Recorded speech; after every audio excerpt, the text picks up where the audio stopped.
Ya, Assalamualaikum warahmatullahi wabarakatuh. Alhamdulillah, wassalatu ala rasulillah, amma ba'du. Selamat siang kepada seluruh peserta webinar FDR Jokowi atau Forum Diskusi Relawan Jokowi. Untuk kali ini kita ada di edisi yang ke-8.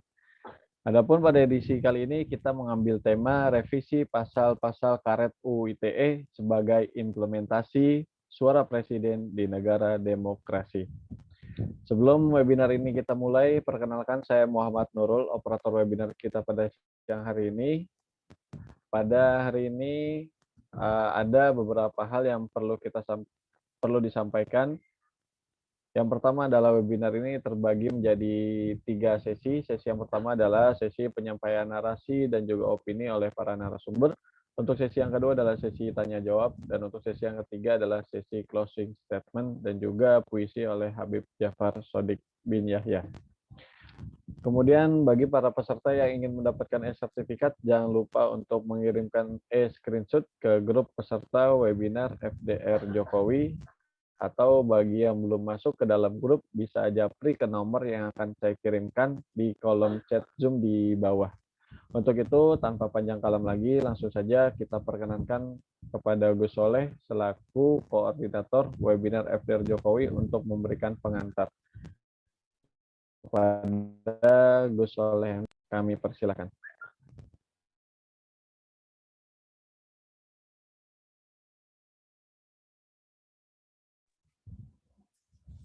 Tes 1 2. Halo, Oke, suaranya jelas, Gus. kok nggak tampak gambarnya, Mas? Diaktifin dulu. Itu diklik oke, Gus. Udah Oke. kelihatan? Nah, siap. Mantap. Monggo. Ya, bisa dimulai ya.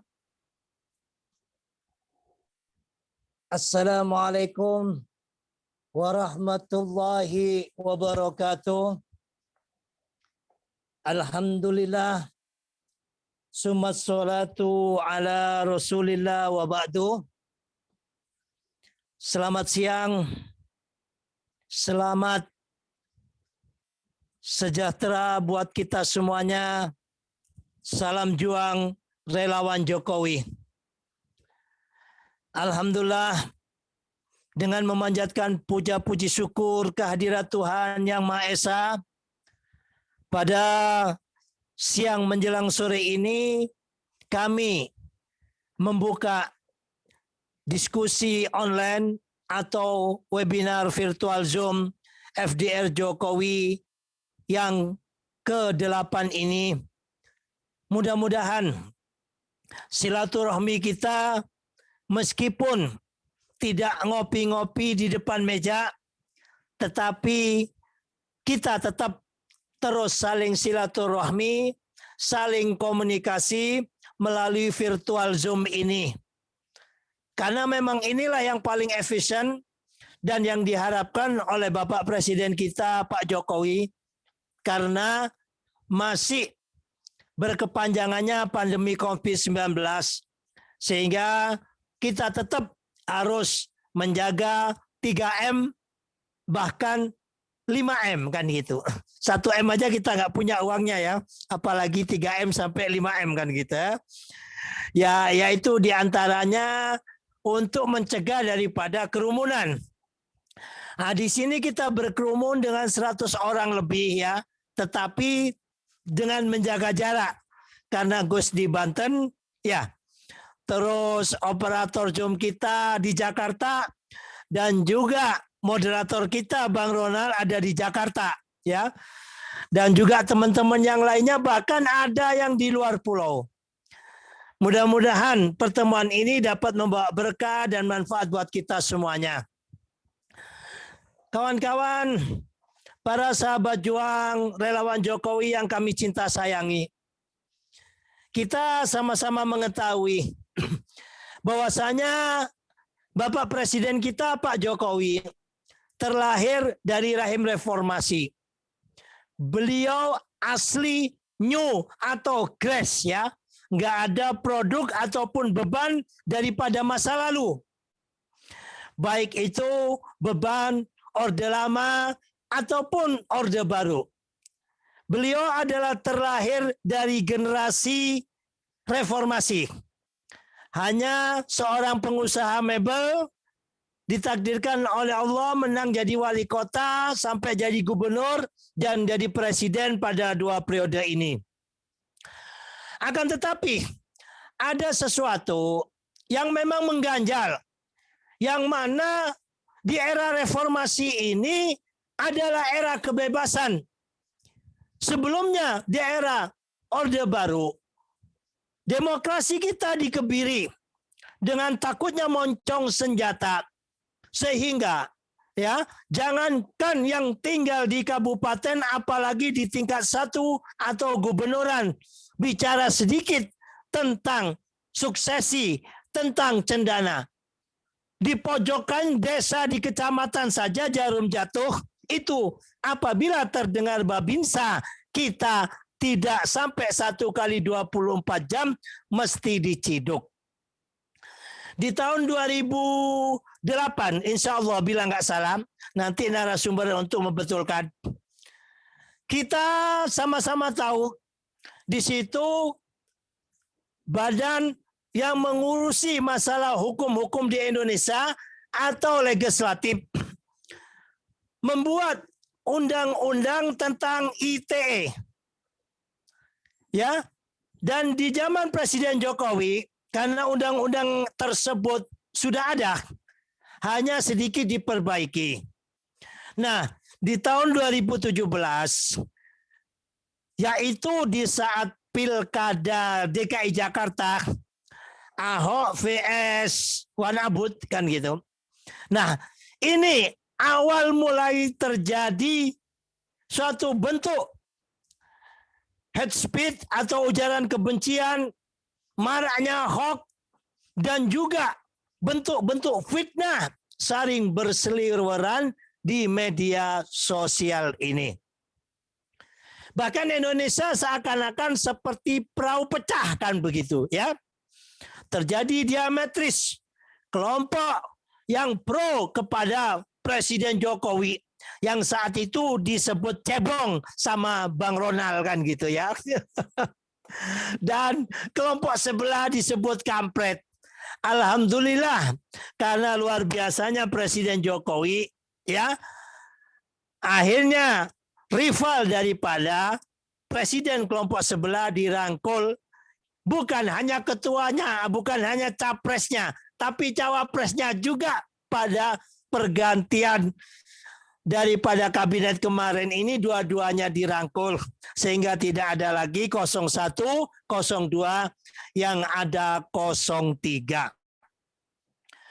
Tetapi di sini kita sama-sama lihat bahwasanya calon daripada presiden 01 dan 02 ini sudah menyatu.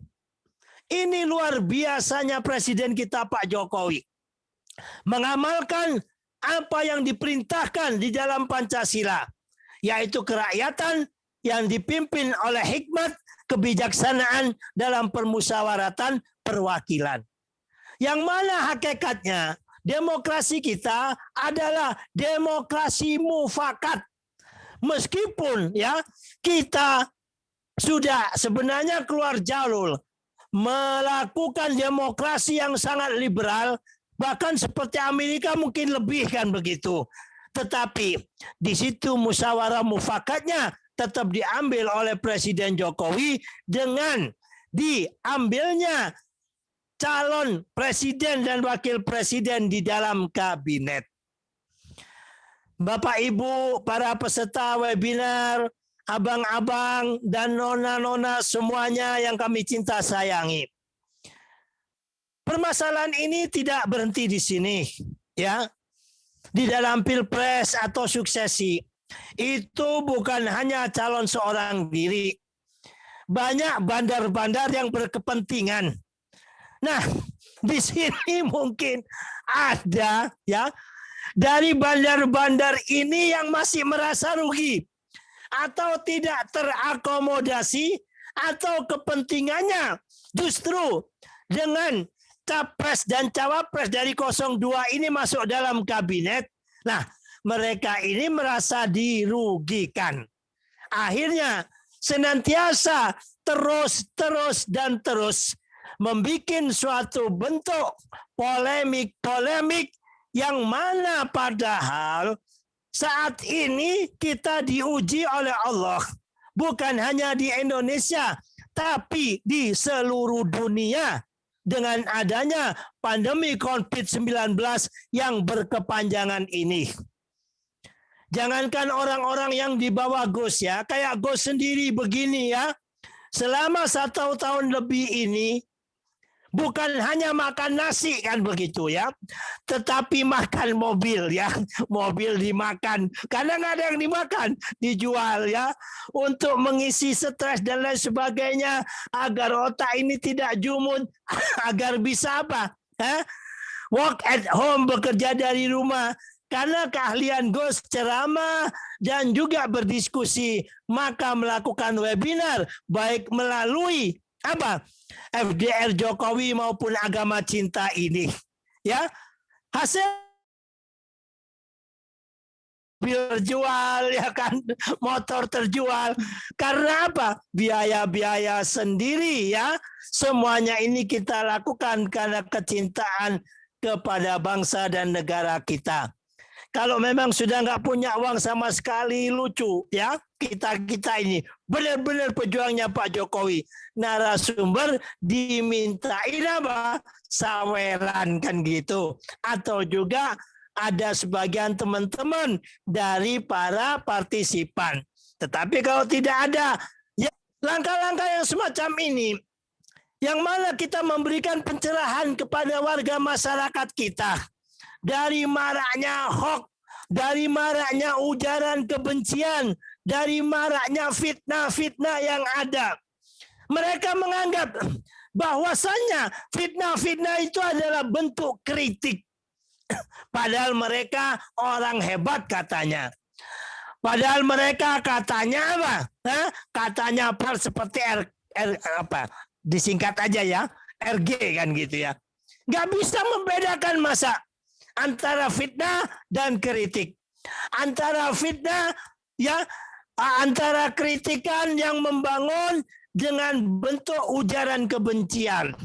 Nah, di sini akhirnya apa yang disebut dengan saling melaporkan. Akhirnya dengan undang-undang ITE ini yang mana memang multitafsir, sehingga sedikit saja kayak kita ini yang biasa tampil di publik meskipun hanya melalui webinar semacam ini, keliru sedikit saja bicara atau pembicaraan kita dipotong-potong, dilaporkan oleh orang lain, sudah masuk di dalam tahanan. Padahal maksud tujuannya tidak demikian. Sehingga dari pihak kita ya, sering sekali melaporkan kelompok sebelah. Dan juga kelompok sebelah melaporkan pihak kita. Dan yang sangat ramai sekali, yaitu di saat penggiat media sosial kita, yaitu namanya singkatannya AJ ya, atau ya namanya PA kan gitu ya. Nah, ini dilaporkan. Akhirnya ramai. Nah, teman-teman yang berpikir di tengah sudah serahkan di kepolisian kan gitu. Kalau memang ada berkaitan masalah hukum, biar polisi yang menjadikan hukum sebagai panglima. Apabila tidak akan nanti juga dikeluarkan. Nah, kita tidak mendukung semacam itu, dikira sudah tidak setia kawan kan begitu. Ada yang habis-habisan. Nah, di sini hanya beberapa minggu media sosial ramai mengenai hal tersebut. Begitu juga kelompok sebelah ini melakukan suatu bentuk omongan yang mana sedikit banyak menyinggung kepada salah satu tokoh Habib kita, Habibnya orang NU, dilaporkan dan masuk dalam tahanan. Padahal sudah ngerengek-ngerengek kepingin minta maaf. Tapi yang melaporkan tidak mau mencabut sehingga polisi tidak berani untuk memberikan permaafan ataupun yang di dalam Islam itu yang disebut tabayun ataupun islah. Tapi Allah Ta'ala menakdirkan beliau pulang terlebih dahulu. Ini salah satu contoh. Dan banyak hal contoh-contoh yang lainnya. Sehingga kegaduhan yang semacam ini terdengarlah di lingkaran istana. Sehingga Bapak Presiden kita Pak Jokowi memberikan suatu bentuk statement. Ini apabila tidak dibenahi, kata Presiden Jokowi, bisa-bisa bisa menjadikan kegaduhan terus sesama anak bangsa. Yang satu melaporkan, yang lainnya juga melaporkan. Mau jadi apa bangsa ini apabila dalam hidup selalu saling lapor? Mau jadi apa bangsa ini apabila kelompok sini suka nyinyir, kelompok sana juga suka nyinyir? Apa yang dilakukan oleh Presiden kita Pak Jokowi, sebagus apapun di mata mereka, tidak pernah bagus. Selalu saja dinyinyirin. Dan juga sebaliknya, ada sebagian dari kelompok kita, ya, bahkan tinggalnya juga tidak di Jakarta. Apa saja yang dilakukan oleh Wan Abut senantiasa dinyinyirin. Wan Abut kentut saja dinyinyirin. Nah, apabila negara ini sudah dibangun dengan saling rasa curiga, dengan saling rasa benci, dengan saling rasa memusuhi, maka intadiris sya'ah. Tinggal tunggu kehancurannya saja. Kita hidup di negeri Bhinneka Tunggal Ika. Dari Sabang sampai Merauke, dari Pulau Miangas sampai Pulau Rote, semuanya ini berbeda, baik suku, adat istiadat maupun bahasa. Kalau kecurigaan dan kecurigaan serta kecurigaan senantiasa terus dan terus dipelihara oleh elit politik, bahkan dijadikan komoditas untuk kepentingan mereka di saat pilpres maupun pilkada yang ada. Maka ini membahayakan kepada bangsa dan negara kita.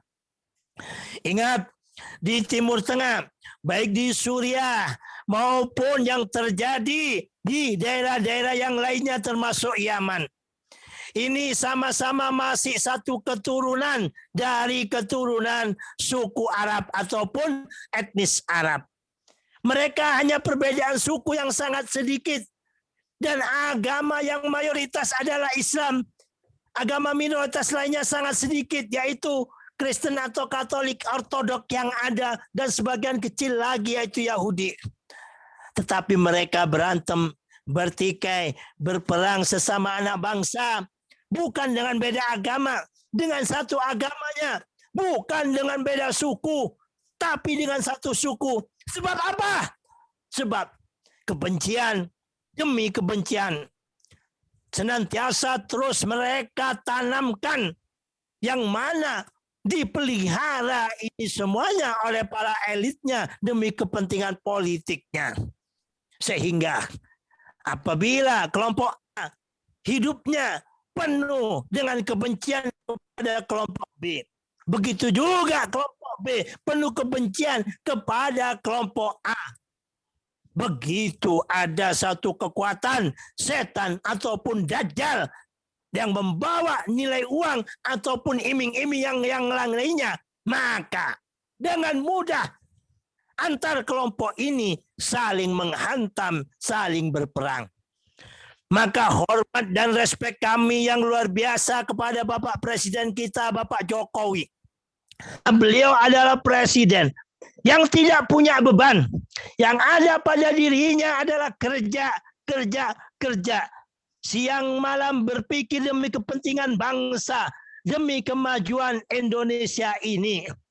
Sehingga beliau sangat-sangat tidak tidak anti terhadap kritik, tidak anti terhadap bulian dan lain sebagainya, karena beliau tidak punya beban masa lalu yang negatif.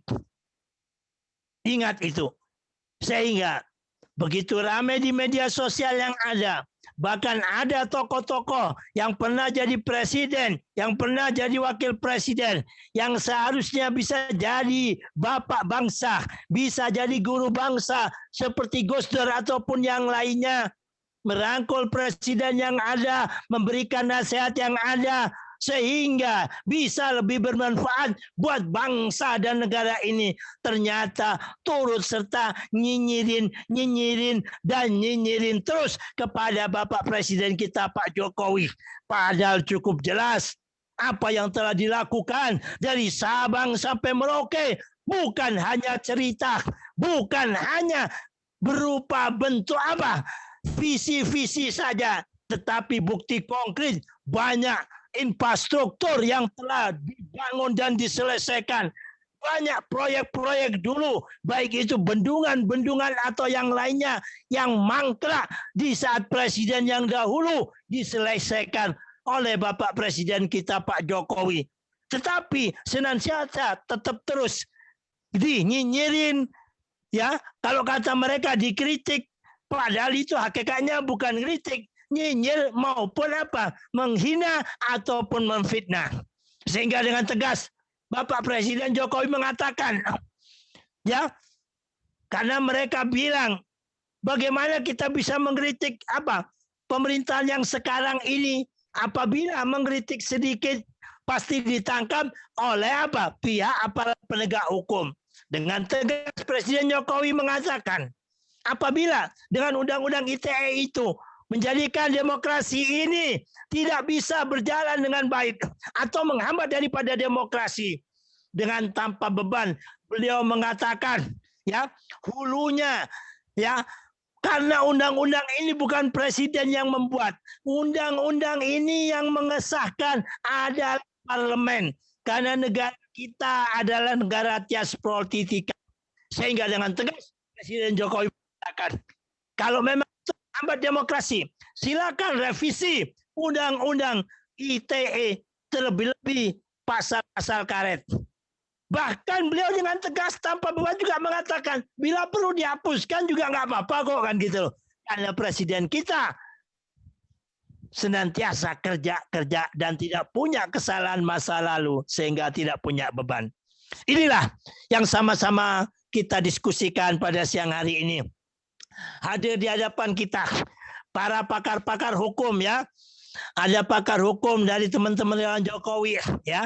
Itu Bang Petrus Celestinus, ada juga siapa? Dari Ninja, yaitu abang kita Pak Suwadi, ada Bang Yanes, ada Bang Arkam, ada Bang Sirait, dan juga ada Bang Masih. Mari ikuti acara webinar ini dari awal hingga akhir sehingga kita tidak gagal paham. Ya, acara ini karena berkaitan dengan hukum atau perundang-undangan, Gus tidak banyak bicara mengenai hukumnya karena Gus bukan ahli hukum tata negara, tapi Gus dari pesantren hukum-hukum Islam yang tahu. Demikian dari kami, kurang lebihnya mohon maaf. Mari sama-sama kita ikuti webinar FDR Jokowi edisi ke-8 yang bertemakan revisi undang-undang atau pasal-pasal karet undang-undang ITE sebagai implementasi Presiden Jokowi di negara demokrasi. Demikian dari kami, salam juang relawan Jokowi, salam Pancasila, salam persatuan. Assalamualaikum warahmatullahi wabarakatuh. Merdeka! Merdeka. Waalaikumsalam warahmatullahi wabarakatuh. Ya, terima kasih kami ucapkan kepada Gus Soleh yang telah memberikan pengantar diskusi pada webinar kita pada siang hari ini. Untuk itu langsung saja kita masuk pada acara inti pada webinar kita yang akan dipandu dan juga dipimpin oleh abang kita, yaitu Abang Ronald Mulia Sitorus. Kepada Abang Ronald Mulia Sitorus kami persilakan.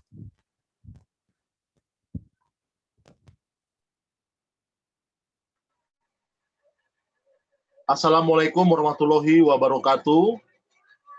Salam kebajikan, Om Swastiastu, Namo Buddhaya, salam Indonesia, salam Pancasila, merdeka.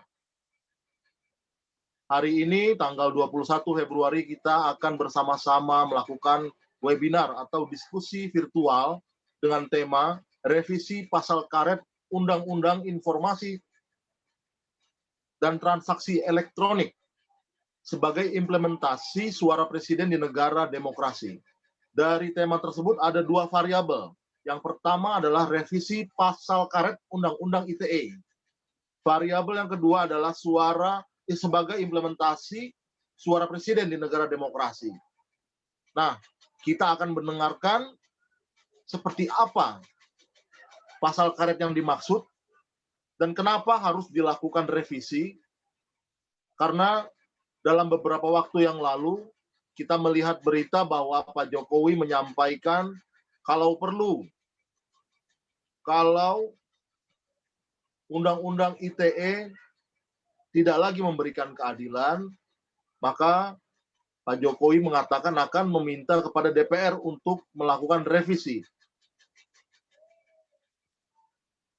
Dalam berita yang dirilis oleh Kompas soal wacana Undang-Undang ITE, tenaga ahli KSP, Doni Gahral Adian, menyebutkan bahwa wacana revisi UU ITE dilontarkan Presiden Jokowi karena gaduhnya media sosial. Presiden melihat ada banyak masyarakat saling lapor ke pihak kepolisian. Kita merasakan sejak Pilkada DKI 2017 lalu hingga Pilpres 2019, sesama masyarakat terjadi jurang pemisah yang sangat dalam oleh karena perbedaan pilihan politik. Nah, ini tentunya membuat masing-masing pihak untuk melontarkan gagasan-gagasan, dukungan, dan segala narasi-narasi yang akhirnya tanpa disadari keluar daripada batas-batas tertentu. Nah, di satu sisi, Undang-Undang ITE ini memang perlu sebagai panduan, sebagai batas-batas dalam transaksi elektronik di media sosial. Agar tidak lagi menyampaikan narasi sara, agar tidak lagi menyampaikan ujaran kebencian dan sebagainya. Nah, jika ini direvisi, apa yang akan terjadi? Kita perlu mendengar dari sahabat-sahabat kita, bersama kita, Abang Petrus Celestinus, pengamat dan pakar hukum. Beliau memiliki riwayat kegiatan sejak Tim Pembela Demokrasi Indonesia tahun 96. Kebetulan pada saat itu saya bersama teman-teman ada di barisan yang kliennya Pak Petrus di Kambing Hitam pada saat peristiwa kerusuhan 27 Juli. Yang kedua ada Bang Yanes Yosua Frans, Ketua WLJ, Wira Lentera Jiwa. Yang ketiga ada senior kita Pak C. Suhadi SHMH. Beliau adalah Ketua Umum Relawan Negeriku Indonesia Jaya atau Ninja. Yang keempat ada Dr. Jerry PhD, Direktur P3S, Pengamat Ekonomi Sosial dan Politik. Yang kedua Hasanuddin Sirait, Direktur Politeknik Gihon. Dan yang keenam ada Dr. Arkam Azikin, Pengamat Polhukam. Mari pada sesi yang pertama kami menyerahkan kesempatan kepada abang kita, Abang Petrus Celestinus, untuk mengutarakan seperti apa sih revisi pasal karet Undang-Undang Informasi dan Transaksi Elektronik, dan seperti apa sih sebagai implementasinya terhadap suara presiden di negara demokrasi ini. Untuk Abang Petrus, kami persilahkan.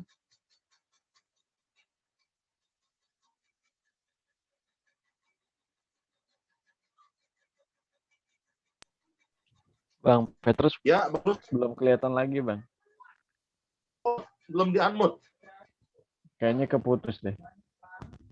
Ada ini. Ada Bang Petrus ada. Ya, udah. Sip. Udah. Ya. Oke. Ya, Bang. Udah. Assalamualaikum warahmatullahi wabarakatuh. Oke. Siap. Salam sejahtera, Waalaikumsalam. salam Indonesia. Salam. Ya, tema diskusi ini sangat menarik karena beberapa hari yang lalu viral di media sosial pernyataan Rocky Gerung yang secara tidak bertanggung jawab dengan sikap yang arogan menuduh Presiden sebagai melakukan pilihan sikap yang salah terkait revisi Undang-Undang ITE. Padahal revisi pasal-pasal di dalam sebuah undang-undang itu Presiden punya hak yang dijamin oleh konstitusi. Di dalam pasal 5 Undang-Undang Dasar 45 itu dikatakan bahwa Presiden berhak mengajukan rancangan undang-undang kepada DPR. Jadi kalau Presiden punya wacana atau punya gagasan untuk merevisi sebuah undang-undang, itu berarti Presiden sudah menangkap pesan masyarakat, ya, keinginan masyarakat, keluhan masyarakat bahwa sebuah undang-undang sudah tidak efektif lagi atau sudah tidak lagi menjawab kebutuhan masyarakat dalam lalu lintas hukum dalam kehidupan sehari-hari. Karena itu Presiden menyatakan bahwa untuk merubah sebuah undang-undang atau revisi pasal-pasal karet, tentu Presiden dalam hal ini menangkap pesan dari masyarakat. Langkah pertama Presiden menyampaikan itu kepada DPR. Karena DPR menurut pasal 20 Undang-Undang Dasar 45 adalah lembaga yang memegang kekuasaan membentuk undang-undang. Ya. Kekuasaan membentuk undang-undang itu ada di DPR, sedangkan Presiden diberi hak untuk mengajukan rancangan undang-undang. Nah, itu bedanya. DPR dalam posisi memiliki kekuasaan membentuk undang-undang, Presiden diberi hak untuk mengajukan rancangan undang-undang. Nah, kalau Presiden mempercayakan itu kepada DPR, itu juga sikap yang konstitusional bahwa Undang-Undang ITE perlu direvisi, bahkan kalau perlu dicabut total, itu juga bisa. Karena kalau kita lihat Undang-Undang ITE produk SBY tahun 2008, selama sekian tahun itu undang-undang itu boleh dikatakan undang-undang yang ompong, ya, undang-undang yang mati suri. Undang-undang ITE ini baru mulai hidup, baru mulai terasa manfaat dan mudaratnya itu pada waktu kepemimpinan Presiden Jokowi. Nah, Presiden Jokowi di tahun 2016 merevisi beberapa pasal dari undang-undang ini. Salah satu hal yang menarik dari revisi Undang-Undang ITE yang dilakukan oleh Presiden pada waktu itu adalah pasal 26 itu tentang hak untuk dilupakan. Memang ini ada istilah yang saya juga waktu membaca ini revisi undang-undang ini, saya kaget dan saya baca kembali, sangat bagus karena pasal ini memberi tugas kepada lembaga yang menyelenggarakan kewenangan untuk melakukan aktivitas informasi elektronik ini untuk menghapus, ya, untuk menghapus pernyataan-pernyataan atau berita-berita yang tidak relevan yang bersifat mencemarkan nama baik orang secara tidak bertanggung jawab. Jadi terhadap berita-berita yang tidak relevan atau berita-berita yang seseorang dituduh melakukan perbuatan asusila, tetapi kemudian begitu pengadilan memutus bahwa itu tidak terbukti, sementara pemberitaan selama proses hukum itu sudah difitnah habis-habisan, maka ketika pengadilan menyatakan yang bersangkutan tidak terbukti, maka berita-berita itu harus dihapus. Pasal itu mengatur seperti itu. Tetapi dari tahun 2016 sampai sekarang memang kewenangan untuk menghapus itu kan harus melalui penetapan pengadilan. problemnya sampai sekarang ini peraturan pelaksananya itu belum muncul, belum dibuat, karena kewenangan untuk membuat peraturan pelaksanaan ini pemerintah harus koordinasikan dengan Mahkamah Agung, karena penetapan itu harus dari Presiden. Itulah kendalanya. Tetapi saat itu merupakan satu hal positif yang sangat baik, melindungi orang, ya, melindungi setiap orang dari perilaku ujaran kebencian, fitnah dari seseorang terhadap pihak lain. Kemudian juga kita lihat memang banyak pasal-pasal yang diatur di dalam Undang-Undang ITE ini sangat terbatas.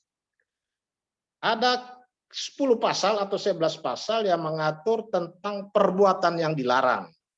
Ya, perbuatan yang dilarang dari Undang-Undang ITE ini hanya mengatur 10 perilaku seseorang, ya, atau perilaku sekelompok orang. Padahal dalam perkembangan selanjutnya setelah undang-undang ini berjalan, banyak hal yang harus diatur oleh undang-undang ini. Artinya tidak hanya 10 pasal yang diatur di dalam undang-undang ITE ini, mulai dari pasal 27 sampai dengan pasal 30 sekian, itu memerlukan atau sudah waktunya undang-undang ini perlu direvisi. Karena kita lihat perkembangan teknologi informasi jauh lebih cepat. Ya, perkembangannya jauh lebih cepat, jauh lebih canggih, dengan segala macam akibatnya yang luar biasa dahsyat, tetapi hukumnya kaku, undang-undangnya mengatur sangat terbatas, yaitu tadi hanya ada 11 atau 12 pasal itu. Karena itu suara Presiden menghendaki supaya revisi undang-undang ITE ini perlu kita dorong, ya. Perlu kita dukung supaya undang-undang ITE ini tidak hanya diperbaiki pasal-pasal tertentu, tetapi kalau bisa dirubah secara keseluruhan. Salah satu hal yang baru juga di dalam pertimbangan dibentuknya atau diubahnya undang-undang ITE ini, Presiden menyatakan bahwa undang-undang ini menyatakan bahwa pembangunan hukum nasional yang terencana, terpadu, dan berkelanjutan itu harus benar-benar mencerminkan kedaulatan berada di tangan rakyat. Undang-undang kewenangan merevisi undang-undang itu harus mencerminkan kedaulatan rakyat. Artinya cita-cita masyarakatlah yang harus menjadi parameter utama. Ya, berbeda dengan konsiderasi pada ketika pemerintahan SBY membentuk Undang-Undang ITE di tahun 2008. Tidak ada pemikiran yang meletakkan bahwa kedaulatan rakyat itu harus menjadi pijakan utama dalam menyusun sebuah undang-undang. Karena kalau sebuah undang-undang itu disusun atau dibentuk dengan mengesampingkan cita-cita masyarakat, maka undang-undang itu akan sia-sia. Undang-undang itu akan menjadi sia-sia. Nah, terkait dengan itu maka sekarang Presiden sudah memberikan ruang, ya. Masyarakat juga harus memberikan partisipasi supaya revisi undang-undang ke depan ini harus benar-benar mencakup dan melindungi dan mengatur, membatasi semua hal, ya, melindungi hal-hal yang baik dan membatasi dan menindak hal-hal yang tidak baik. Kita lihat perkembangan sekarang seperti ada muncul beberapa profesi yang terkait dengan kemajuan informasi elektronik. Ada profesi yang disebut buzzer. Ada profesi yang disebut influence atau influencer. Ini tidak diatur di dalam undang-undang ITE. Tetapi dua profesi ini, ya, ini dalam pergerakannya kita lihat sejak Pilkada 2017, kemudian berlanjut ke Pilpres kemarin, bahkan sampai sekarang, ini daya rusaknya luar biasa. Banyak orang yang salah menggunakan, salah memanfaatkan kelemahan undang-undang ITE ini dengan setiap hari melempar isu fitnah, melempar isu ujaran kebencian, ya, melahirkan berita hoax yang sangat mengganggu stabilitas nasional. Tetapi undang-undang ITE ini seperti tidak berdaya, ya. Kadang-kadang terkendala oleh argumentasi bahwa yang melapor harus korbannya. Kalau bukan korban, masyarakat semangat ingin melaporkan, terkendala di kepolisian. Nah, karena itu di dalam revisi undang-undang ini nanti pun, undang-undang ini harus mempertegas, ya, harus jelas, tegaskan mana yang delik aduan dan mana yang delik umum. Jangan biarkan ruang terbuka sehingga polisi bisa menafsir menurut versinya, lalu masyarakat juga boleh menafsir menurut versinya. Padahal masyarakat sudah jauh-jauh datang ke kantor polisi, ya, sudah bawa bukti, sudah bawa ini segala macam, tapi ditolak polisi dengan alasan harus korbannya yang melapor. Padahal dalam kaitan dengan tindak pidana yang mengajukan ujaran kebencian atau pencemaran nama baik, walaupun menyangkut kerugian seseorang, tetapi dampaknya bisa menimbulkan kebencian antar kelompok. Kita ambil contoh misalnya kalau tiap hari orang seperti Rocky Gerung, katakanlah dari waktu ke waktu setiap kali narasinya yang disampaikan ke media elektronik, ke YouTube dan segala macam, selalu menyerang pribadi orang. Tetapi dia dengan segala kelicikannya dia tidak menyebut, tapi menyebut seperti presiden-presiden dengan alasan supaya dia tidak dijangkau oleh penindakan hukum. Tapi ini juga masyarakat terkendala untuk mengadu karena polisi pun selalu berlindung di balik harus korbannya yang melapor. Nah, sehingga dalam revisi ke depan harus diperjelas ini klaster delik aduan, karena itu yang bersangkutan harus melapor sendiri, atau ini juga selain delik aduan dia juga mengandung delik umum. Masyarakat bisa melapor langsung supaya masyarakat merasa ada kepuasan, ya, tanggung jawab masyarakat untuk menjaga ketertiban umum, ya, menjaga stabilitas nasional bisa mereka wujudkan melalui laporannya diterima oleh masyarakat dan mereka siap menjadi saksi. Tetapi kita sering kecewa, kita ke Barreskrim, ke Polda, kemanapun polisi selalu tolak. Harus ada kuasa dari pihak korban. Padahal dalam pandangan kita, kasus yang kita mau laporkan ini adalah kasus yang bisa berpotensi mengganggu ketertiban umum, ya, mengganggu stabilitas nasional, karena ada unsur SARA di dalamnya. Jadi kita sambut positif, ya, Presiden merekam karena cita-cita keinginan masyarakat untuk mengubah, ya, merevisi undang-undang ITE ini sudah lama, sudah sejak 2000. Setelah undang-undang ini direvisi tahun 2016 pun seketika itu juga langsung masih banyak suara masyarakat menghendaki perubahan ini harus diperluas. Sehingga sangat kita sayangkan pernyataan Rocky Gerung kemarin seolah-olah ini hal baru dan mencurigai presiden, bahkan menuduh presiden secara dengan narasi yang tidak terpuji. Kita juga sangat mendukung masyarakat sudah melapor. Nah, dan kita harap supaya ini ada penindakan. Jadi undang-undang ini ke depan pun harus memberi ruang untuk memberikan pendidikan politik kepada masyarakat, ya, bahwa menyampaikan suatu pendapat, kritik atau apapun harus tetap santun. Kita sudah punya undang-undang tentang partisipasi masyarakat, sudah banyak dikeluarkan. Kita lihat di dalam undang-undang tentang pemberantasan korupsi, dalam undang-undang tentang komisi pemberantasan korupsi, ya, dalam banyak undang-undang selalu ada bab pasal tentang peran partisipasi masyarakat. Artinya apa? Masyarakat diberi ruang untuk menyampaikan koreksi, kritik dan lain-lain, tetapi ada ayat yang menyatakan bahwa kritik itu harus disampaikan secara bertanggung jawab. Tanggung jawabnya itu apa? Ya harus sesuai aturan, harus menjunjung tinggi HAM orang lain, harus mentaati norma susila, norma sopan santun dan adat ketimuran. Itu kata undang-undang. Jadi kalau tiap hari kita biarkan Rocky Gerung dengan mulutnya yang nyinyir dan segala macam itu kita keliru kalau kita biarkan itu. Karena kritik yang dia sampaikan itu sudah tidak sesuai dengan parameter undang-undang tentang peran serta masyarakat. Saya kira saya berhenti di sini dulu, nanti kita lanjut pada sesi berikutnya. Terima kasih. Oke, terima kasih Bung Petrus Celestinus. Disampaikan oleh Bung Petrus tadi, kalau Presiden sudah menyatakan akan merevisi Undang-Undang ITE, artinya Presiden sudah menangkap pesan dari masyarakat.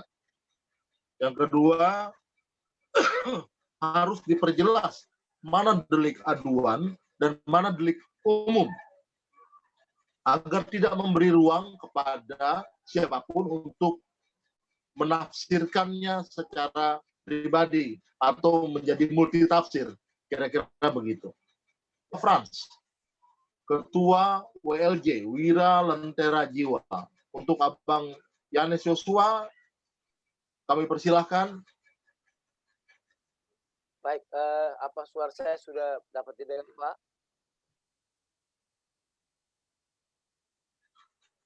Siap, ya. Assalamualaikum warahmatullahi wabarakatuh. Salam Oke, Bang, sejahtera lanjut. untuk kita semua. Pertama-tama saya ucapkan terima kasih dan tim webinar yang selalu peduli dengan negara ini, walaupun kita sebagai relawan, tapi kita pun juga harus bela negara melalui cara-cara kita.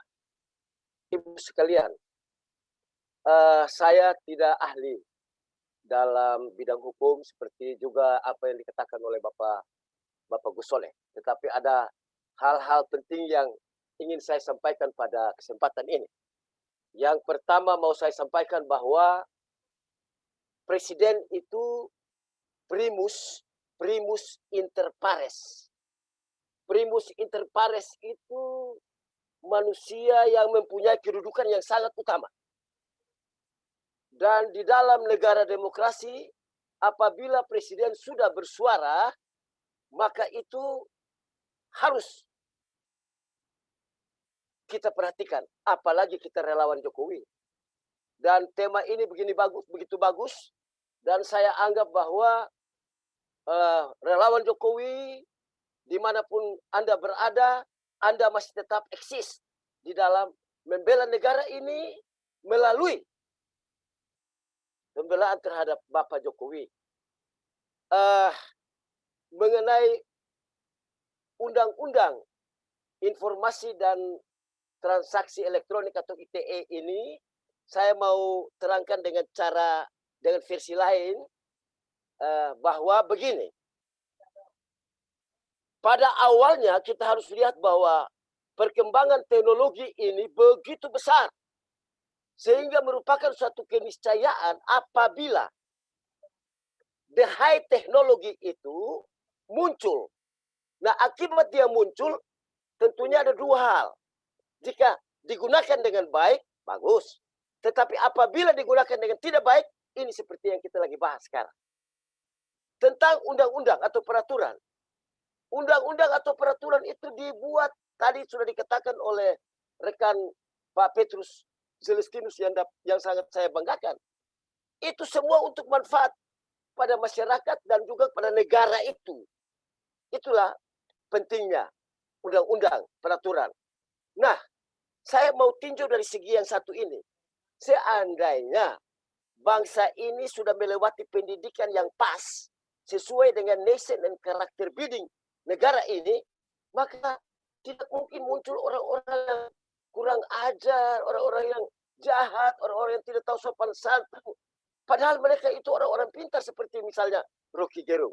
Saya dua kali lapor dia, Pak Celestinus. Saya lapor di Mabes Polri bersama ahli hukum tentunya, Pak Suhadi. Tetapi betul, harus Pak Presiden Jokowi sendiri yang lapor. Buat apa?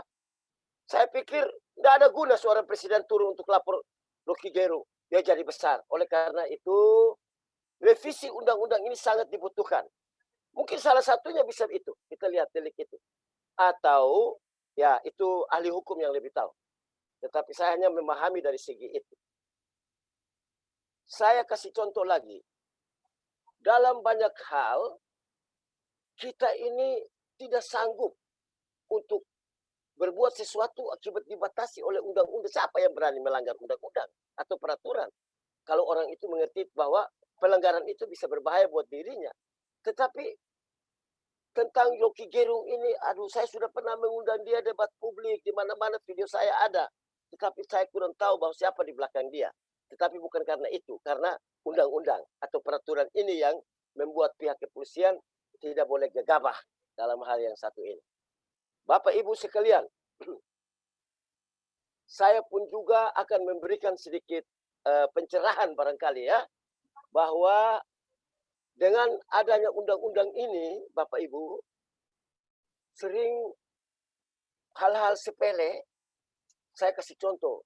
Saya biasa sebut saja langsung orang namanya ya, Pak Gus Dur. Kasus tentang Abu Janda misalnya, atau tentang dulu kata ke satu kata salah dari Ahok, atau siapa-siapa pun juga lah. Hanya satu kata saja bisa menyebabkan orang 6 tahun penjara.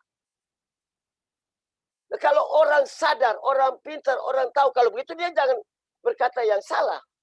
Tetapi karena hukum itu multitafsir, bahkan ada dikatakan begini. Jikalau 5 ahli hukum berkumpul membahas satu topik, setelah itu keluar bisa muncul 5 topik baru.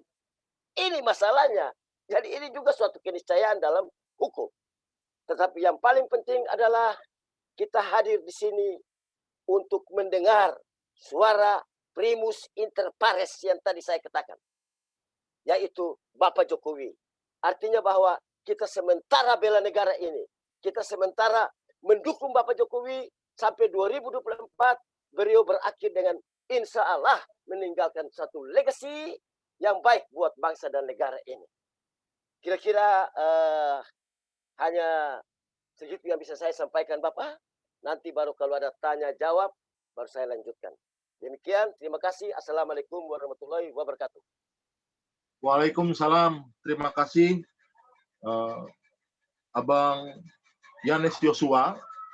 Ya, kedudukan presiden sebagai primus inter pares artinya patut didengar oleh seluruh rakyat yang dipimpinnya, begitu ya Pak?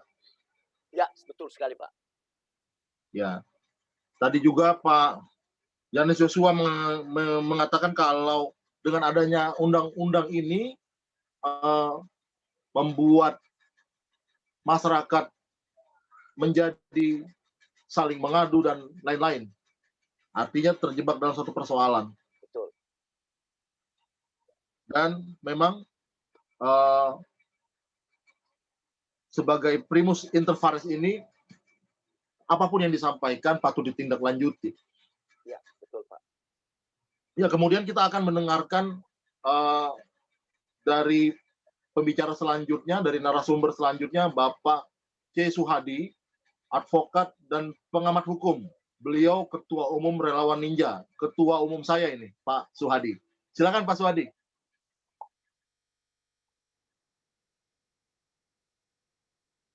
Oh, di-unmute dulu Pak.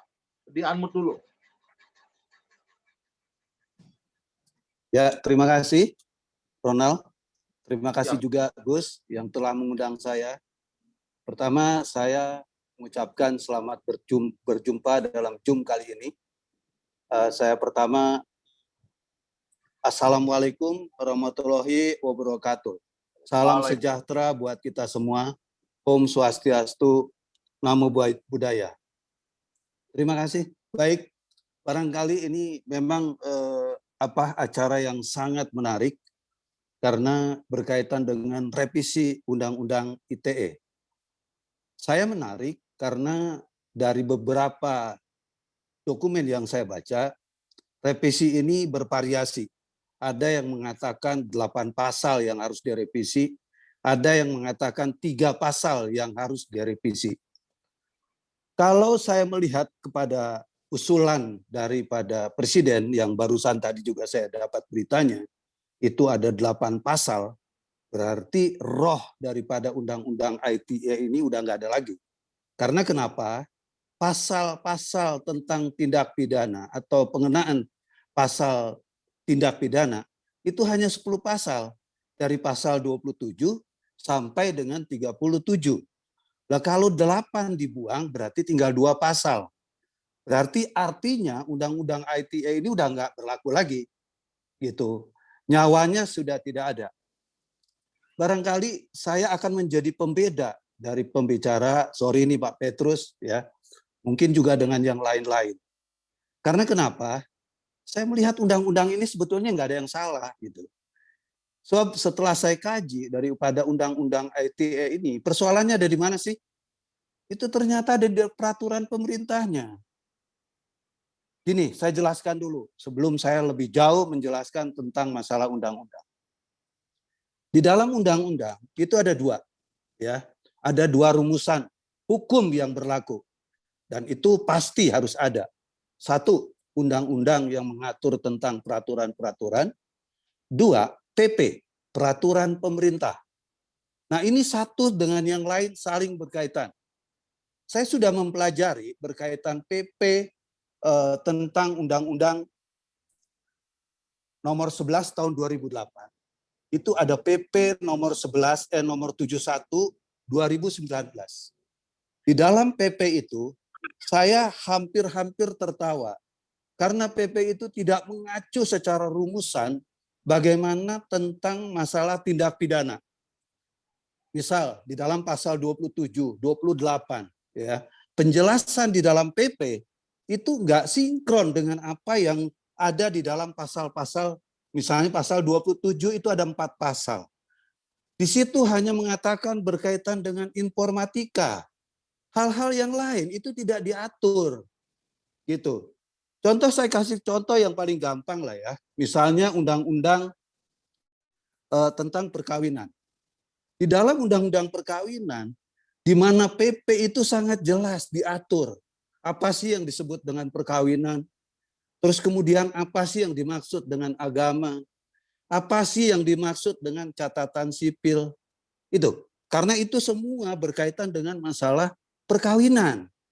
Gitu ya. Karena perkawinan kan kita tahu harus menurut agama dan kepercayaan, harus dicatatkan di kantor catatan sipil yang tunduk kepada BW, ya.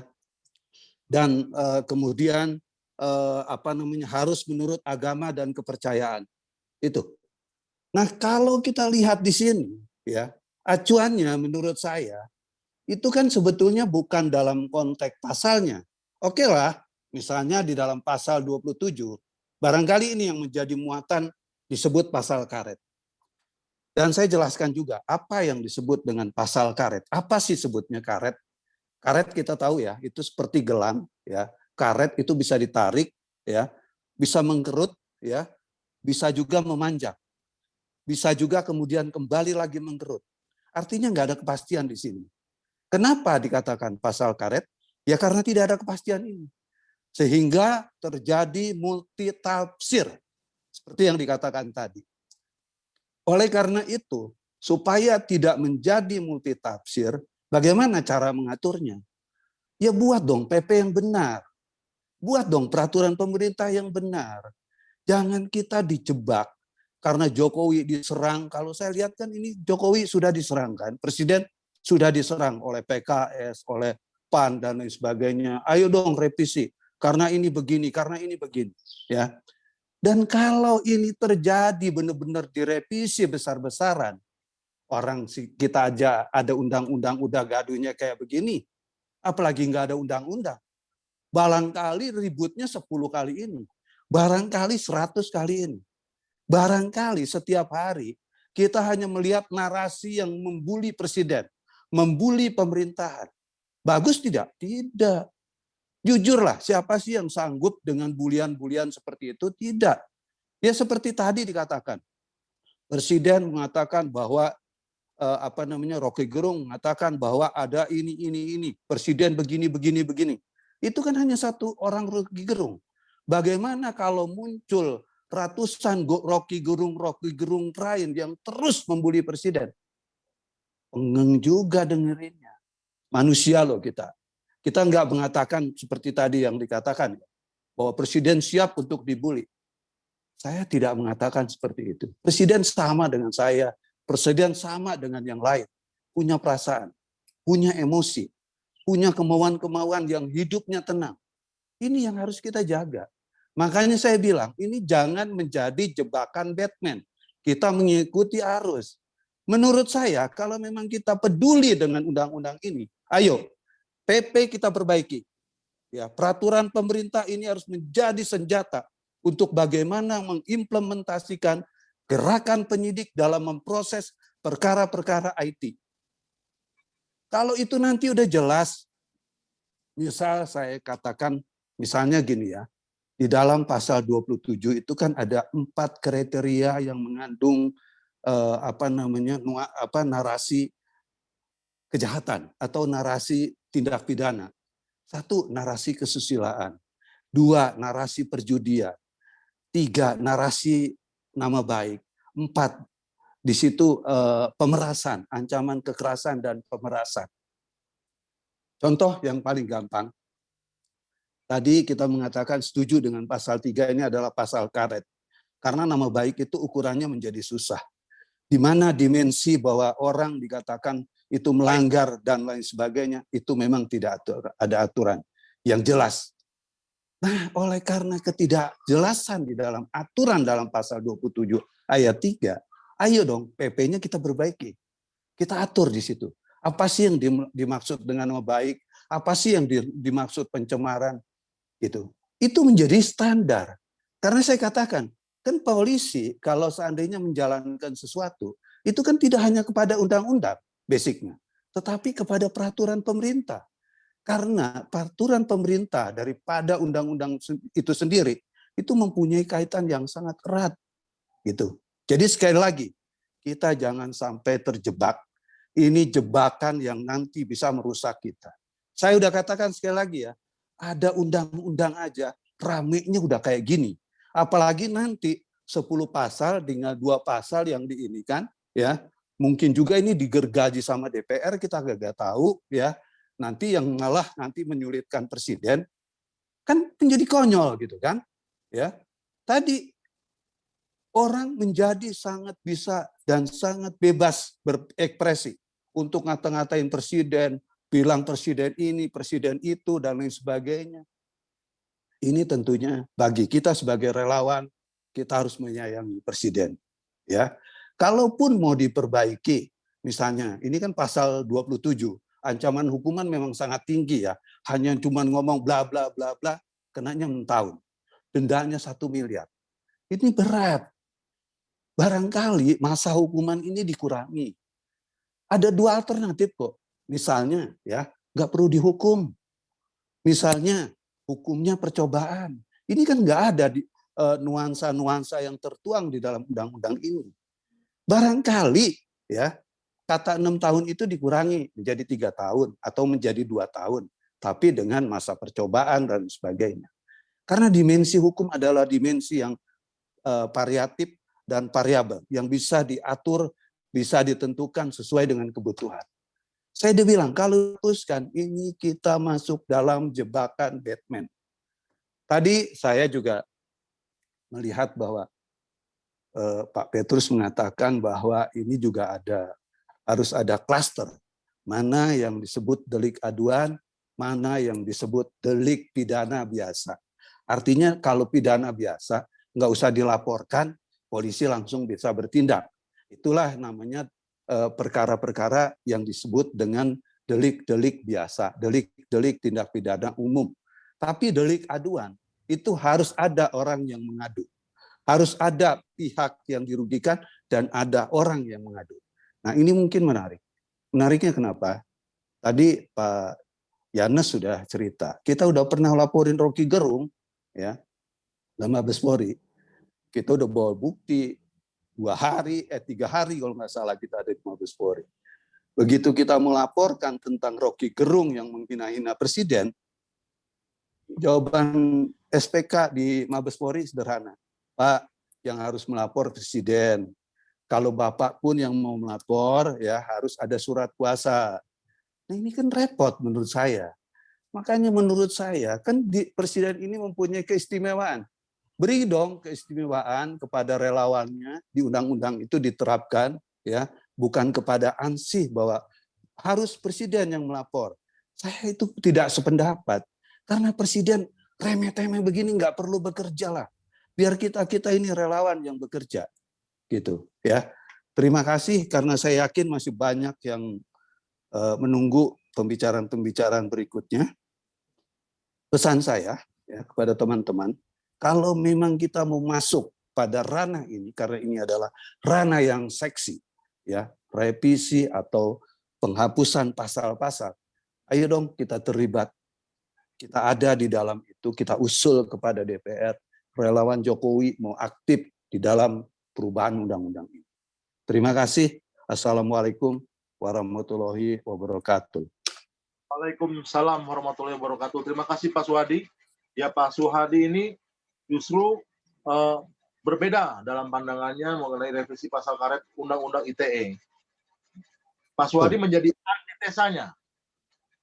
antitesanya dengan menyampaikan pesan bahwa dalam revisi pasal karet, dalam wacana revisi pasal karet Undang-Undang ITE ini, jangan sampai membuat kita terjebak. Jangan sampai hal ini menjadi jebakan Batman. Dan yang harus diperhatikan bukanlah Undang-Undang ITE-nya, tapi peraturan pemerintahnya, tapi PP-nya. Dengan adanya Undang-Undang ITE saja, sudah banyak yang melanggar, sudah banyak terjadi hal-hal yang ujaran kebencian, sara, dan lain-lain. Bagaimana kalau tidak ada undang-undangnya? Kira-kira seperti itu ya Pak Suhadi.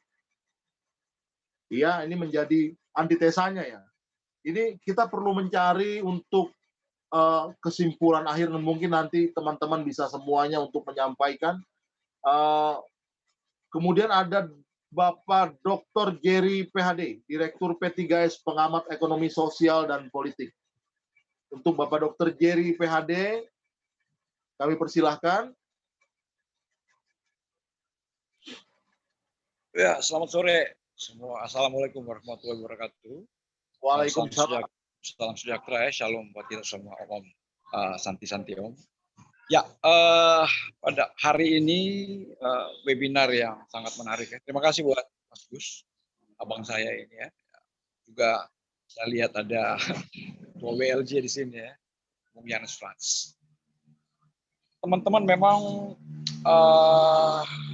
saat ini kita dilanda oleh prahara menggoncangkan, menggoncang Indonesia, apalagi kemarin beberapa hari ini kita ancaman banjir kan, banjir di mana-mana di Jakarta. Memang kalau kita ada satu pepatah bilang begini kan, the man who makes mistake is the man who never stop anything. The man who makes mistakes, orang yang tidak pernah melakukan sesuatu, kesalahan adalah orang yang tidak pernah melakukan sesuatu. Ya kan? Justru ketika kita melakukan sesuatu itu ada unsur kesalahannya sebetulnya. Seperti pepatah ini bilang. Nah, yang menarik bagi saya adalah tentang penjelasan daripada ketika undang-undang ini kan dilahirkan 21 April 2008 di zamannya era SBY, juga 19 2016. Nah, ini menariknya undang-undang ini kita kan Indonesia, kalau saya mempelajari beberapa negara ya, saya pelajari kebijakan publiknya Thailand, Vietnam, Jepang, juga Amerika lama saya pelajari. Nah, ini menarik kalau di US di Paman Sam sana itu kan kemarin sempat mantan presiden Amerika itu diblokir, disuspended, yaitu kan oleh Twitter, bahkan Facebook. Nah, bayangkan, saya agak bingung juga dengan big technology, tapi mereka sekarang pindah dari California, dari Golden State, mereka pindah ke Lone Rangers, Texas, ke wilayah Texas. Ini yang disebut Silicon Valley ya, sebuah teknologi raksasa, big technology yang kita gunakan saat ini. YouTube, terus ada Facebook, Twitter. Nah, dalam amandemen pertama, kalau saya tarik dulu dari sana ya, kalau Amerika amandemen pertama tentang freedom of speech, tentang kebebasan berpendapat. Nah itu.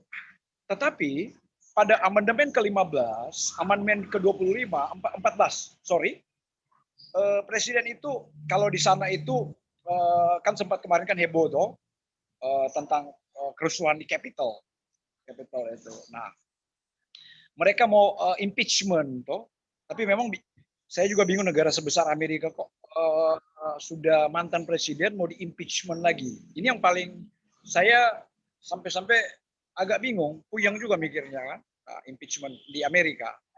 Nah, karena mereka mendudukan ke Donald Trump pasal penghasutan ini. Tetapi kemarin waktu mereka di Senat yang memutuskan ada 7 Republikan GOP, Grand Old Party, mereka menyeberang ke Demokrat. Jadi konservatif ini ada 7 konservatif menyeberang ke liberal Demokrat. Jadi skornya waktu itu 43 berbanding 57. Nah, untuk menentukan seorang presiden itu di-impeach, dia harus mengumpulkan 67 suara di Senat, itu di Amerika. Nah, kita kembali ke undang-undang di Indonesia. Nah, undang-undang ini memang waktu dibuat sampai sejauh ini pasal yang diperdebatkan itu adalah kalau di KUHP, mungkin abang saya Pak Petrus lebih tahu itu. 220 kan, 317 tentang pencemaran nama baik atau defamation, ya kan? Defamasi. Defamation-nya itu pencemaran nama baik. Tetapi pencemaran nama baik itu kan ada beberapa tingkatan kan. Nah, sejauh ini Indonesia ketika lahir undang-undang ini sudah 324 yang dicatat. Gitu. Laporan-laporan, masuk keluar polisi, melapor sana sini, kadang-kadang nggak perlu dilaporin, ya kan? Kan 2 alat bukti. Kalau dalam undang-undang pidana kan, nah ada misalnya 2 alat bukti. Ada juga saksi ahli dan saksi apa namanya. Jadi yang melihat, mendengar, menyaksikan.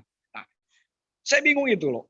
Saling cuman masalah sepele, baru-baru ini juga ada berapa laporan kan, KNPI melapor yang satu, si yang satu juga melapor ini apa namanya dari orang Papua.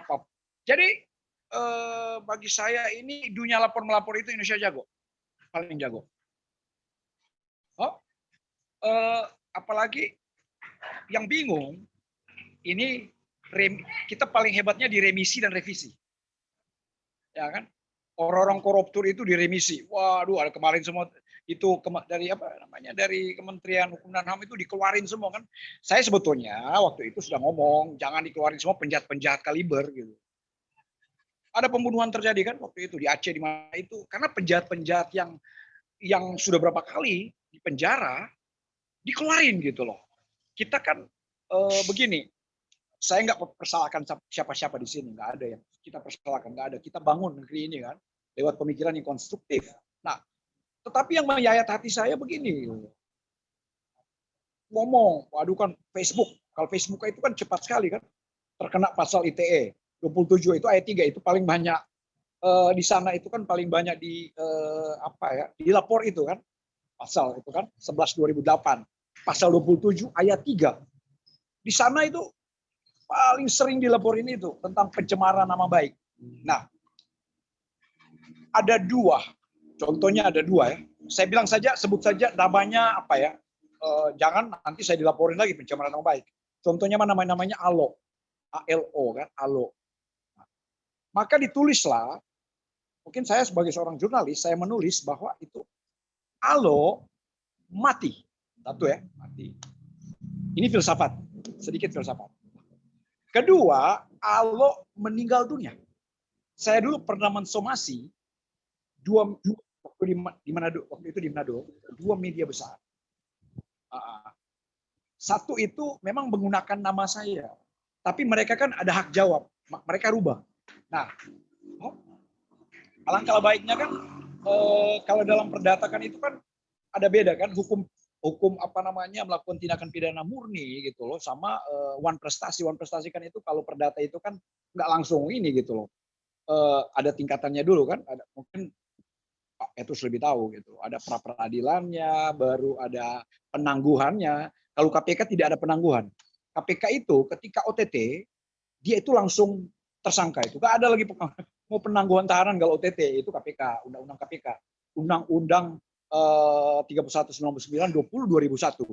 Nah, yang di sini yang saya mau lihat secara saya coba tarik ya karena saya ditulis pengamat politik, sospol kan sosial politik. Coba politik sedikit. Nah, ini perlu juga Pak Jokowi memanggil orang-orang yang ahli di bidang itu ketika menerbitkan itu kan sudah disebut tadi PP itu. Nah, ada kan kalau presiden kan ada Perpu, ada PP. Nah, untuk ini kan RUU, RUU untuk di DPR. Nah, bagaimana DPR menyikapi hal ini. Pasal-pasal mana kan yang akan itu kan keluarkan undang-undang kan DPR kan sebagai apa namanya legislatif, legislasi kan. Jadi controlling, budgeting dan legislasi. Yang itu di DPR. Semua kuncinya ada di DPR. Tetapi presiden juga punya peran penting dalam hal ini. Jadi ini dua ya tertinggi tinggi negara, presiden dan DPR. Nah, yang saya mau cermati di sini adalah tentang politiknya. Seperti apa? Kan kita kan sekarang kan kemarin baru selesai ya Omnibus Law, undang-undang udah dibikin ya. Apa namanya? Diperkecil ada undang-undang kurang lebih 70 ya, bahkan lebih. Undang-undangnya. Dan selanjutnya apa lagi? Undang-undang Pilkada 2022 dan 2024. Nggak tahu seperti apa. Saya mau begini loh, membahas sesuatu, kelar dulu yang lain, baru bedah yang lain. Nah, kalau kita penyakit begini, penyakit jantung belum kelar, kita udah bedah ginjal, bahaya. Gitu. Jadi dalam hal ini saya respect juga dengan Pak Jokowi loh, dengan pernyataannya gitu, apalagi Pak Kapolri mendukung juga tentang revisi undang-undang ini, RUU ini gitu. Tetapi secara esensial, substansial, dengan eksistensial itu perlu dilihat apa pokoknya, apa intinya, apa manfaatnya, apa dampaknya, apa pengaruhnya. Nah, itu semua dibahas. Ini kan bikin undang-undang ini kan merevisi itu bukan, apalagi sudah dikatakan kan ada yang 8 pasal, 11 pasal, 9 pasal. Kita nggak, masyarakat umum nggak ngerti pasal-pasal ini kan. Mereka tahu saja undang-undang transaksi elektronik. Nah, ini yang paling utama sekali, yang paling penting ketika merevisi sebuah undang-undang dari pengamatan saya untuk public policy, kebijakan publik. Nah, ini perlu mengumpulkan para ahli-ahli tentunya. Nah, Pak Presiden kan punya ahli-ahli itu, punya pakar-pakar di bidangnya gitu. Jangan kadang-kadang ada kan orang yang minta maaf ya, contohnya asbun kan, asal bunyi. Nah, ngomong berkuar-kuar. Saya mau kasih tahu, orang pinter itu bukan gara-gara vokal dia bagus, dia ngomongnya kelihatan hebat, no. Tapi bagaimana how to analysis, bagaimana dia menganalisis sesuatu dalam otaknya, dalam mindsetnya gimana, brainnya gimana. Itu management of brain sama account of brains, itu kiri dan kanan. Bukan gara-gara kita lihat dia berteriak udah pinter, no. Kadang-kadang orang yang berteriak itu, orang yang vokal itu belum tentu. Ada kan tong kosong berbunyi nyaring gitu. Nah, tetapi di dalam hal ini yang saya mau garis bawahi di sini, yang untuk revisi undang-undang ini kebaikannya apa? Ya kan? Goodness. Mana yang sisi buruknya kita bikin jadi baik? Ya kan, jangan-jangan ini juga betul juga dikatakan tadi. Ini playing victim itu atau permainan partai-partai dan sebagainya gitu. Mana yang setuju, mana yang tidak setuju. Sebetulnya begini, saya lebih cenderung bukan melihat ITE-nya kan, contohnya vaksin. Bagaimana agar ini bisa disosialisasikan sampai dia cukup gitu.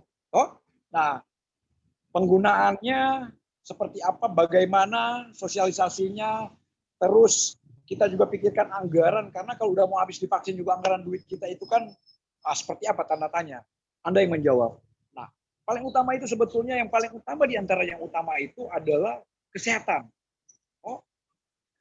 Biar lagi kita mau revisi berapa puluh undang-undang, kalau kita udah nggak sehat, apalagi kan sekarang lagi banjir gitu. Gimana? Ya kan Mas Gus, lagi banjir. Orang nggak pikir lagi, revisi undang-undang. Orang lagi sekarang memikirkan itu bagaimana menyelamatkan diri dari banjir dan longsor.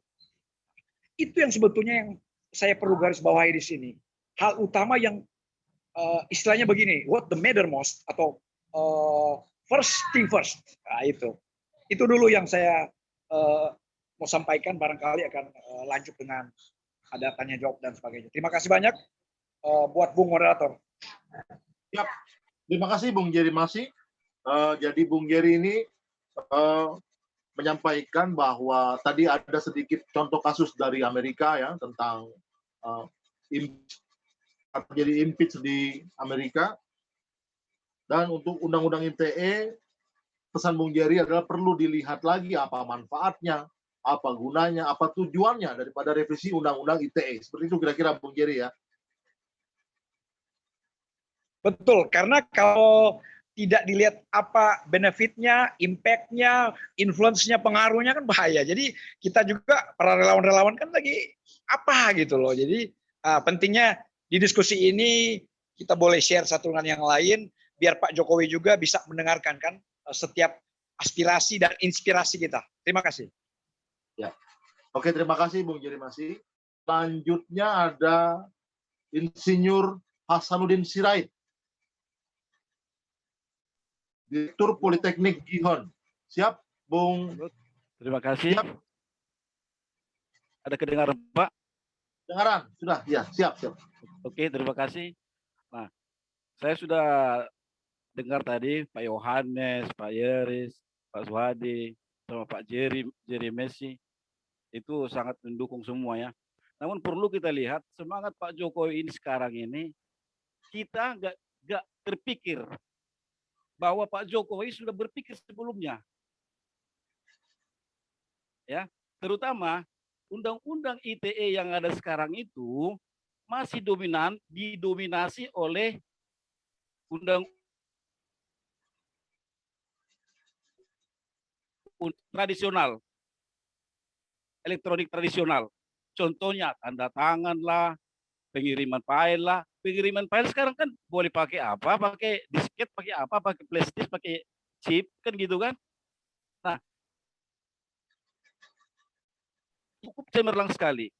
Setelah saya baca-baca undang ITE itu, cukup cemerlang sekali. Terutama tentang tantangan ke depan mengenai cyber. Sangat krusial sekali kalau kita bicara dengan cyber, apalagi transaksi elektronik ini. Ya, saya mau presentasikan dulu sedikit di sini. Ya, terima kasih Pak Soleh, Pak Gus Soleh.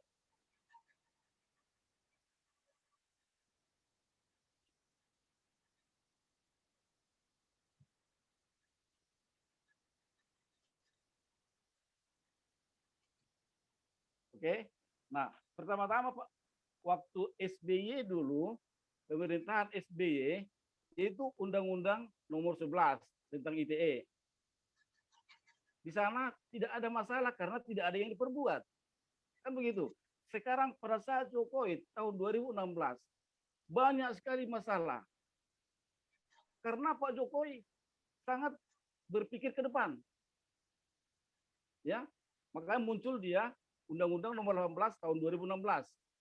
Nah, namun perlu kita ketahui dulu secara tujuan daripada dasar teknologi informasi itu apa gitu.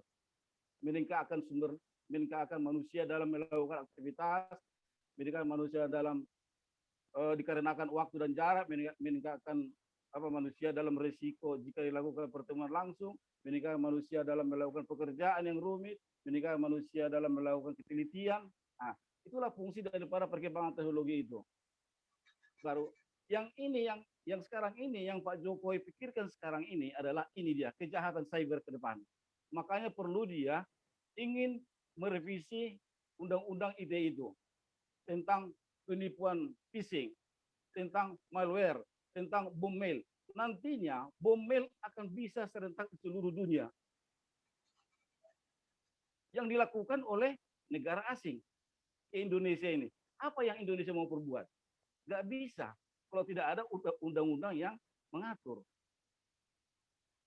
Baru peretesan atau samping media sosial itu sebagian kecil baru yang terjadi sekarang itu peretasan atau spam daripada media sosial itu. Baru pencucian uang elektronik. Baru data dinding. Data dinding ini adalah seakan-akan data kita berada orang lain. Nah, gitu. Baru peretesan website-website. Baru cyberbullying. Baru yang kemudian identitas thief. Baru yang kemudian ransomware. Diatur dalam Undang-Undang ITE. Nah, jadi akibat daripada inilah Pak Jokowi sangat cemerlang sekali untuk melakukan perubahan-perubahan untuk menjamin kenyamanan warganya di dalam melakukan transaksi elektronik, informasi komunikasi. Itulah yang Pak Jokowi pikirkan ke depan. Yang kita sebenarnya kok Pak Jokowi bisa sarankan seperti itu, mau merubah gitu. Nah, jadi inilah kecemerlangan Pak Jokowi yang kita salut melihatnya, dia tidak dipikirkan oleh presiden-presiden sebelumnya. Oke, jadi untuk supaya lebih banyak nanti kita diskusi, lebih baik kita sedikit aja saya presentasinya, ya. Di sini sebenarnya banyak ini mengenai kejahatan-kejahatan juga ada di sini, ya. Dasar-dasar daripada pembentukan undang-undang ITE itu apa gitu. Kita harus mengetahui juga supaya kita paham apa sebenarnya tujuannya dibuatnya undang-undang ITE itu. Nah, gitu. Jadi untuk ini mungkin saya agak banyak memberikan informasi supaya lebih banyak waktu kita untuk diskusi. Oke, terima kasih kepada Bapak Moderator. Siap. Oke, terima kasih Pak Hasanuddin Sirait. Iya, dari presentasi tadi kita bisa melihat kenapa diperlukan Undang-Undang ITE, seperti apa isinya, kan begitu. Nah, ini kira-kira menurut Pak Hasanuddin Sirait ini bagaimana menyikapinya? Apakah revisi ini perlu dilakukan atau tidak? Gitu. Harus dilakukan. Untuk menjamin kenyamanan warga Indonesia terhadap serangan-serangan dari luar paling utama. Oke, tentu dengan tujuan-tujuan itu ya. Ya. Oke. Iya, selanjutnya, ya terima kasih Pak Hasanuddin Sirait. Selanjutnya kita akan mendengarkan dari Bapak Dr. Arkam Azikin, pengamat politik hukum dan keamanan. Silakan Bapak Dr. Arkam Azikin untuk menyampaikan sebagai narasumber.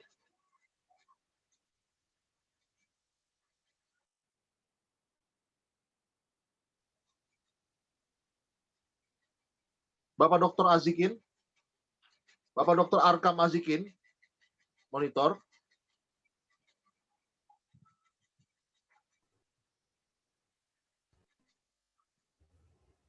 Ya, terima kasih. Ya. Siap. Silakan Pak. Moderator Pak Ronald. Ya. Assalamualaikum warahmatullahi wabarakatuh. Waalaikumsalam warahmatullahi wabarakatuh. Selamat sore, salam sejahtera bagi kita sekalian. Gus Soleh yang saya hormati dan para narasumber yang berbahagia. Mohon maaf lahir batin telat tadi agak kurang enak badan, tapi alhamdulillah sudah mulai bisa bertemu dengan teman-teman semua di forum ini. Kalau memang kita mencermati Undang-Undang ITE ini, Pak Jokowi sebenarnya sudah memberikan sinyal kepada kita bahwa undang-undang ini tetap diperlukan, tapi di kemudian hari tidak membuat masyarakat atau warga negara kita menjadi merasa sekarang kan ada yang merasa jadi korban dari undang-undang ini, ada yang merasa tidak bisa bicara lugas karena undang-undang ini, ada yang merasa dirugikan karena kena dengan masalah-masalah yang lain. Nah, sebenarnya pencermatan Pak Jokowi itu memberikan gambaran kepada kita bahwa undang-undang ini perlu dilihat langkah-langkahnya ke depan. Nah, kata revisi kemudian muncul, kalau nggak salah hari Selasa, beberapa hari yang lalu, itu kemudian Pak Jokowi memberikan sinyal itu. sinyal secara komunikasi politik yang digambarkan oleh Pak Jokowi itu sudah memberikan gambaran bahwa diperlukan revisi pada item-item yang merugikan masyarakat. Jadi merugikan warga negara konteksnya adalah konteks kemasyarakatan, konteks berinteraksi antar warga negara, dan kemudian konteksnya untuk jangka panjang. Tadi saya mendengar Pak Hasanuddin, dalam hal pembangunan nasional jangka panjang tentunya pasca proses ini kemudian dilakukan revisi, Pak Jokowi sudah memikirkan jangka panjangnya sebenarnya. Jadi ketika pembangunan nasional berkelanjutan nantinya, itu kemudian tidak membuat undang-undang ini menjadi warga negara tanda petik tersandra oleh banyak masalah-masalah ke depan. Jadi, setelah revisi, setelah Pak Jokowi memberikan sinyal revisi dengan statement beliau di hari Selasa kalau nggak salah itu, sekarang sudah hari Minggu, itu kemudian beberapa 1-2 hari setelah itu beberapa anggota DPR sudah memberikan pemikiran. Di antaranya saya cermati ada dari fraksi Golkar yaitu Ketua Badan Legislatif, kemudian ada dari fraksi PDIP Pak TB Hasanuddin dari Komisi 1, kemudian Pak Sukamta dari Komisi 1 dan beberapa teman-teman DPR yang lain. Nah, artinya cuma kita tidak tahu apakah Prolegnas 2020 itu bisa saja memungkinkan untuk revisi. Tapi kalau sinyal dari Bapak Presiden sudah keluar, itu berarti sebenarnya sinyal politik juga sudah harus dibuka oleh kerannya oleh DPR. Nah, Ketua Balik sudah membuka keran itu. Jadi Ketua Badan Legislatif, saya nonton komentarnya itu dari fraksi Golkar, itu memberikan sinyal membuka keran. Nah, apa artinya? Pak Jokowi mau memberikan kita bahwa ke depan eskalasi pembangunan, kemudian eskalasi sosial, eskalasi politik, itu akan semakin dinamis. Jangan sampai warga negara, sesama warga negara terjadi friksi-friksi yang tidak terlalu penting untuk tidak memperkaya pembangunan nasional jangka panjang. Dan ternyata sinyal Pak Jokowi itu dijemput oleh Pak Kapolri dengan kemudian memberikan arahan kepada seluruh jajaran di tubuh Polri bahwa pasal-pasal karet yang sifatnya debatable atau sifat perlu didamaikan secara kemasyarakatan di tingkat lokal masing-masing itu tidak perlu sampai ke berproses secara hukum kalau itu dimungkinkan ada kedamaian di antara yang berkonflik tanda petik dalam pusaran itu. Yang aneh sebenarnya adalah ketika Bapak Presiden memberikan sinyal komunikasi politik itu, justru dari Kominfo itu tidak responsif mencermati sinyal komunikasi politik Bapak Presiden. Kenapa saya mengatakan tidak responsif? Sampai hari ini kita diskusi, Menkominfo-nya tidak bicara, gitu. Tidak memberikan visi yang jelas. Padahal dia adalah bawahan Presiden. Padahal undang-undang ini mengenal langsung ke visinya sebagai Menkominfo. Namanya Menteri Komunikasi Informasi. Justru saya membacanya beliau itu tidak komunikatif, berarti tidak mampu membaca sinyal politik yang diberikan oleh Presiden. Ketika Bapak Presiden sudah menyampaikan itu sebenarnya sinyal politik kepada semua jajaran menteri, terutama Menteri Komunikasi dan Informasi. Nah, 3 hari sebelum kita diskusi ini, ada berkembang di media-media online dan kemudian di TV nasional, saya mengikuti umpamanya juru bicara Kominfo, Menkominfo bicara tentang membuka opsi. Itu kalimat yang paling fatal dikeluarkan seorang juru bicara kementerian, kata membuka opsi. Membuka opsi itu berarti belum punya kerelaan untuk melakukan revisi. Padahal ini mewakili menteri, gitu, mewakili kementerian. Nah, yang lebih aneh lagi, staf ahli menteri itu kemudian berdebat dengan aktivis SafeNet. SafeNet itu mengemukakan ada 9 pasal yang menurut pencermatannya itu adalah pasal-pasal karet yang memungkinkan untuk perdebatan panjang yang tidak penting. Bahkan bisa lari ke ranah hukum yang sebenarnya tidak perlu. Itu perdebatannya kemudian staf ahli menteri Menkominfo itu, kalau nggak salah namanya Pak Henry itu, kemudian berdebat dengan Mbak Ika yang dari SafeNet itu, itu kemudian menyuruh Mbak Ika seolah-olah staf ahli menteri juga mengatakan tidak perlu revisi. Dan kemudian memberitahu Mbak Ika di forum dialog di Metro TV itu mengatakan, ya Anda harus belajar dulu. Waduh, itu kalimat yang tidak pantas dikemukakan oleh seorang staf ahli menteri kepada ruang publik. Gitu. Jadi menurut saya, dua juru bicara yang diplot oleh Menkominfo, yang pertama juru bicaranya sendiri, kemudian ada staf ahli menterinya, itu memberikan gambaran. Di tubuh kementerian ini ada yang tidak tepat, ada yang tidak beres dalam hal mengkaji revisi undang-undang ini.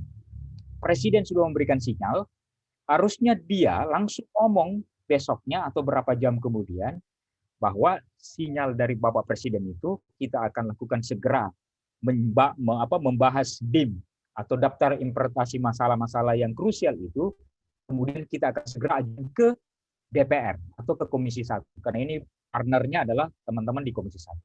Tapi justru diutusnya dua orang membantah di ruang publik lewat TV nasional, kemudian menterinya sampai hari ini kita diskusi belum ada statement yang konkret.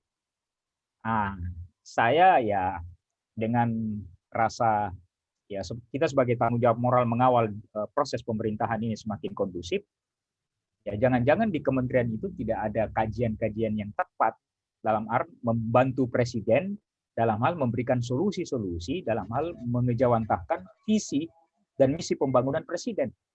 Banyak peristiwa yang saya cermati secara komunikasi publik, kementerian ini pun tidak responsif.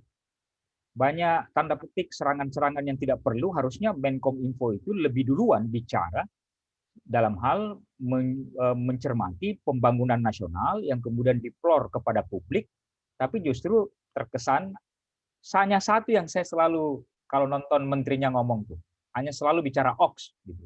Itu aja selalu dia ulang-ulang terus kalau bicara ngomong di media-media. Padahal ini momentum strategis presiden mengeluarkan sinyal komentar tentang revisi Undang-Undang ITE.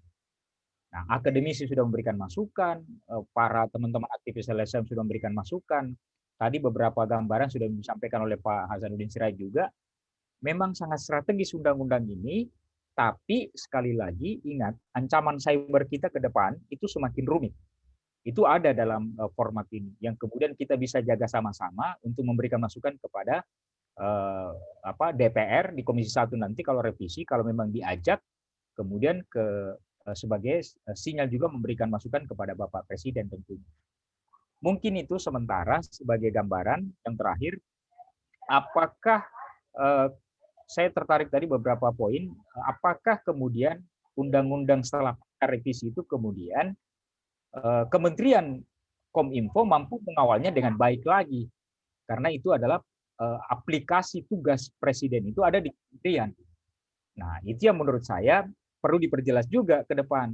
Apakah teman-teman di Kementerian Kominfo itu betul-betul bisa membahas itu tepat, kemudian bisa memberikan sumbangsi ide atau masukan kepada Pak Presiden setelah pasca diberikannya sinyal itu kepada publik.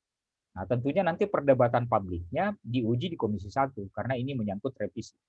Dan menurut saya memang beberapa hal, termasuk tentang media massa kemarin orang berdebat banyak di media-media sosial, berdebat kusirnya tentang media massa, tentang ketakutan jurnalis, tentang ketakutan aktivis, teman-teman aktivis LSM atau aktivis sosial di beberapa pasal-pasal yang menganggap bisa lari menyerempetnya ke arah-arah yang larinya ke hukum umpamanya.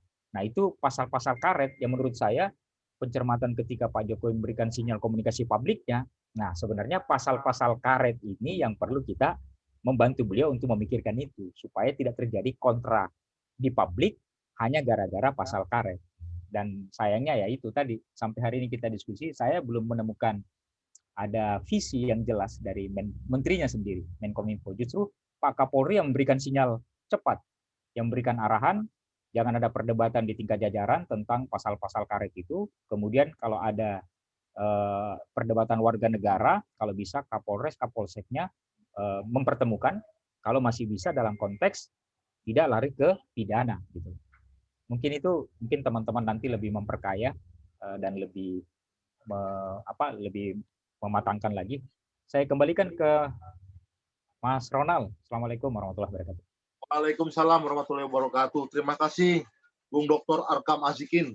Ya, ini berbeda dengan yang lainnya. Lebih menyorot kepada Kementerian Kominfo-nya. Kalau tadi menyorot kepada undang-undangnya, kepada lembaga pembuat undang-undangnya, tetapi Dr. Arkam Azikin ini menyorot kepada kementerian yang harusnya Kementerian Kominfo lebih dulu menyampaikan wacana revisi Undang-Undang ITE sebelum Presiden menyampaikannya. Kira-kira seperti itu. Nah, ini menggambarkan adanya tidak baiknya komunikasi di dalam tubuh Kementerian Kominfo.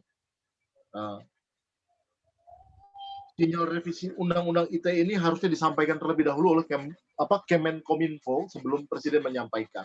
Ini yang menjadi pandangan daripada Bapak Dr. Arkam Azikin ini. Dia ini pembicara sudah menyampaikan semuanya. Ada 4 yang sependapat untuk terus didorong dilakukannya revisi Undang-Undang ITE ini. Ada 1 yang menjadi antitesa, yaitu Pak Suhadi. Pak Suhadi menyampaikan jangan sampai kita terjebak.